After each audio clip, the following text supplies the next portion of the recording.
Um, okay, full transparency on this one. We cancelled this episode last week, and I had my list all ready to go, thinking that I was on to one of being very clever and loving this player. And then Daniel Jeremiah went and put his mock draft and had him placed in about 20. So I'm like, yeah, I haven't discovered a gem at all. Lee Hunter, for me, was one of the top interior defensive linemen. Um, I think he's a really powerful, stout presence in the trenches. He was a real tone setter for what was a very good Red Raiders defensive line. He's got a blend of size, strength, quickness, and he is really poised in the position. He transferred to Texas Tech, seeking a larger role and more consistent playing time, and he certainly got that. He's got a thick, powerful frame with a really strong lower body, and he's able to anchor very well. Um, he's an explosive athlete from the short area. He's got that lower body strength. He's got really heavy hands, a strong core.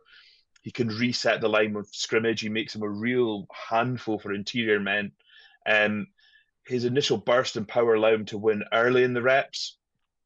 Um, he's versatile. He can move around that defensive line. He's maybe not the most agile laterally compared to some of the other guys, and he could have a slightly more pass rush plan. But I really like him. I think that he's someone who, again, we've talked about these tone setters in the middle of defense. He'll be a rock solid in the middle of a defensive line for someone. And I just thought there was he just seemed polished to know what he was doing, relaxed in the role, wasn't rushed. You didn't see him overcommitting a lot, and I just thought that he just seemed the one who was poised to make that step the earliest for me. Yeah. Like you, Stu, I've also jumped on the bandwagon and I have him at number two. Um, I think with Hunter, this is where experience matters because you can just tell Yeah, he's played a lot of football and he's just one step ahead of players on the field. You look at some of the one-on-one reps, and one-on-one reps at the Senior Bowl can be a bit dodgy in terms of the amount of steps and things like that you get, and the scenarios aren't exactly fair from player to player. And but he's just dominant because he knows what he's doing more, and he's just a grown man. Some of those reps at the Senior Bowl, I thought you scare me. That he's just so intense in his power. He's not the quickest of guys, but he's when really he is, controlled with that intensity. yeah, Is what I exactly, think as well. yeah, It's not wild.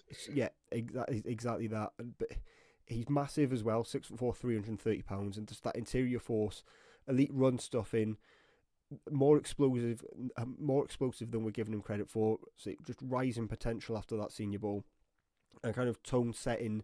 I think you would play him as a nose tackle, but he's got that tone setting ability to clog gaps in the interior and to anchor down against power and just make life easier for everyone else around him. That's just his ability. You've seen that at Texas Tech because we talk about David Bailey in the edge, or Romello Height as well. Two very productive guys. Lee Hunter can take some credit for that because his ability to stall gaps was potential and creates potential for these guys. Violent at the point of attack, occupies and overwhelms blockers. Really quick with that initial burst as well.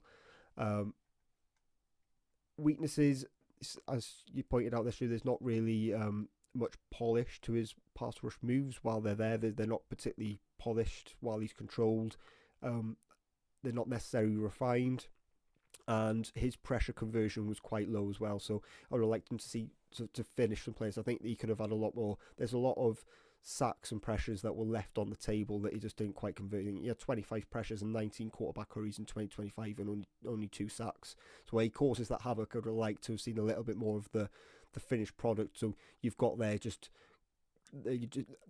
that's not all down to him, but there's just the ability to convert that size, strength, and speed into more refinement will mean that he's able to collect more sacks, collect more data as well in terms of being able to finish those.